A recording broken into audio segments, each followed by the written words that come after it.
जब खोले मुना असां जश्न आज़ादी जे 75 पुरमुसरत मौक़े ते सॼे अहल वतन ऐं ख़ासि करे स्टूडेंट वासियुनि खे गहराई सां मुबारकबाद पेश कयूं था ऐं नेशनल प्रेस क्लब सभिनी जी रवायत रही आहे त हू पंहिंजे क़ौमी ॾियारे ईअं ई मल्हाईंदो आहे। साईं राशिद चए थो हिदायत असां साईं राशिद कल्ह खां गॾाए हिन शानदार ईद में ऐं सदुस जो हिकिड़ो हिन नेशनल प्रेस क्लब जी स्टेज ते प्रोग्राम हुयो सिंधी उर्दू मुशाइरो जंहिंजी आऊं साइंस खे मुबारकबाद पेश कयां थो। तव्हांखे लख लख मुबारक हुजनि त जेको तव्हांजो मुशाइरो कल्ह राति ते थियो ऐं सम्झा थो उन तारीख़ रक़म कई आहे ऐं उते जेको दर्श मिलियो आहे पाकिस्तान जी सालिमत ऐं पाकिस्तान बका जो ऐं पाकिस्तान जी मोहबत जो उहो तारीख़ी दर्श हो ऐं उहो यादगार रहंदो।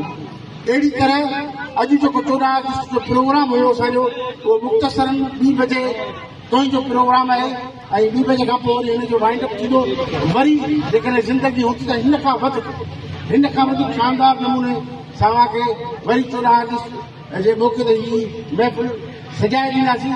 ऐं आउं सम्झां थो त असांजो सिंध बानी पाकिस्तान सिंध आहे।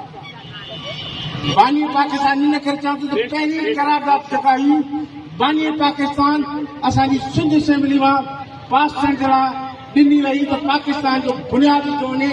इन करे आउं सम्झां थो त असां सिंधी बानी पाकिस्तान आहियूं। इन पाकिस्तान जी बका ऐं हुनजे सलामती जे लाइ जेतिरो सिंध गोल्को आहे ओतिरो आउं सम्झां थो त हूंदो पर उहो कंहिं ॿिए खे न हूंदो। जीअं राशिद मुकरम साहिब ॻाल्हि कई त असां आज़ाद त आहियूं पर असांजो 250 मां 500 रुपया थी विया। बाक़ी सही राशिद मुकरम तव्हां ॻाल्हि सही था कयो त असांजो 250 खां 500 त थी वियो आहे पर असांजो जेके वसीला उन्हनि ते ध्यानु नथो ॾिनो वञे त असां इहो कंदासीं त असांजे वसीलनि ते ध्यानु ॾिनो वञे। जेके सूबा जेको हक़ लड़नि था असांजे हिन आज़ाद रियासत ऐं आज़ाद पाकिस्तान में असांखे उहे पंहिंजा हक़ मिलणु घुरिजनि। जंहिंजे करे न मिलण जे करे नफ़रतुनि जो बिच इहो पखेड़ियो आउं सम्झां थो त असां अहल वतन पाकिस्तानी सिंध जी बका पाकिस्तान जी बका पंजाब जी बका बलूचिस्तान जी बका खैबर पख्तूनख्वा जी बका ऐं सराय जी बका ऐं हिन पाकिस्तान जी बका जे लाइ हर दम हाज़िर हूंदा आहियूं। ऐं जॾहिं बि असांजे पाकिस्तान ते अहिड़े क़िस्म जो बुनियो वक़्तु ईंदो आहे त असां सभु पाकिस्तानी बिना कंहिं ज़ात बिना कंहिं मतभेद जे गॾु थी इहो साबित कंदा आहियूं त पाकिस्तान ज़िंदाबाद ऐं असांजो पाकिस्तान ला इलाहा इल्लल्लाह जे बुनियाद ते क़ाइमु थियो आहे। ऐं इन करे ला इलाहा इल्लल्लाह मुहम्मद रसूलुल्लाह सल्लल्लाहु अलैहि वसल्लम इहो दर्श ॾिए थो त बिना कंहिं नफ़रत जे मोहबत फैलायो बिना कंहिं नफ़रत जे प्यार फैलायो बिना कंहिं मतभेद जे मोहबत फैलायो। अहिड़ी तरह नेशनल प्रेस क्लब सचन अहिड़ी तरह नेशनल प्रेस क्लब सचन बिना कंहिं मतभेद जे बिना कंहिं कीने ऐं कावड़ जे हिते इहो प्यार ऐं मोहबत जो दर्श ॾिनो आहे। उहो जेकॾहिं पाकिस्तान जो ॾियारो हुजे उन में बि नेशनल प्रेस क्लब अवले दर्जे खां सभिनी खां अॻियां थी बीठो हूंदो आहे।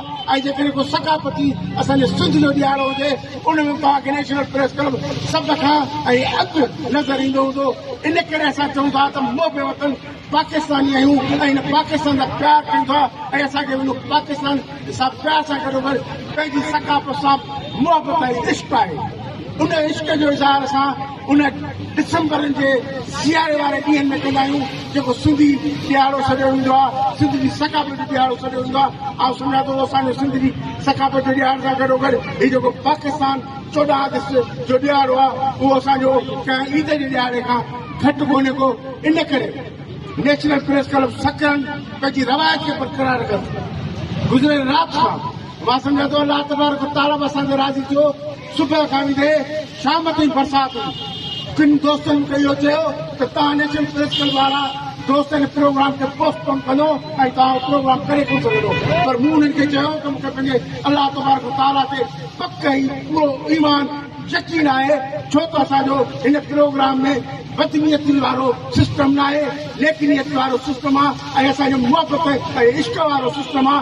ऐं सम्झां थो उन मुहबत ऐं इश्क खे ॾिसी अलाह राज़ी थींदो ऐं हिन बरसाति खे ॿिए पासे टारींदो। ऐं छो बि असांजो जीअं प्रोग्राम शुरू थियो बरसाति त कोन पई ऐं अॼु बि तव्हां ॾिसो असांजी मुहबत ऐं ईमान जो सबूत ॾिसो अलाह तबारक ताला हींअर असांजे साम्हूं ककर आणे छॾिया आहिनि। हेॾी सख़्तु गर्मी में ईअं लॻे थो त असां कंहिं छांव जे हेठां वेठा आहियूं। इन करे ऐं ख़ासि करे सखण जे उन्हेदारनि खे पंहिंजे हिन स्टेज ताईं पैगाम न पहुचायां त भले तव्हां बिल्डिंगूं हुजनि पर तव्हां उन क़ौमी ॾियारनि खे न विसारियो।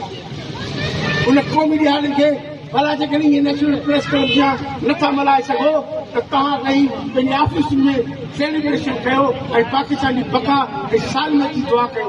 जीअं नेशनल प्रेस क्लब आउं सम्झां थो जेकॾहिं नज़र कराईंदो नेशनल प्रेस क्लब खे अॼु सॼे सकिरनि भले उहे सियासी इदारा छो न हुजनि या समाजी इदारा छो न हुजनि सरकारी इदारा छो न हुजनि पर अॼु नेशनल प्रेस क्लब जी उन झंडे वारी जेका छित आहे उन ते जेकॾहिं अॼु वॾे में वॾो झंडो आहे त उहो पाकिस्तान जो आहे ऐं पाकिस्तान जी बका ऐं सालमती ते दुआ घुरी वई आहे।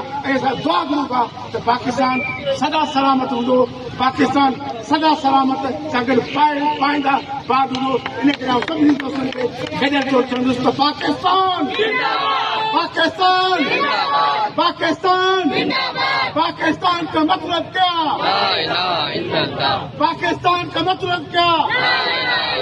ये असांजो जेको मेरे वतन के अकीदत में और प्यार तुझ पर सारा निसार कर दूं, पाकिस्तान जिंदाबाद। बड़ी मेहरबानी।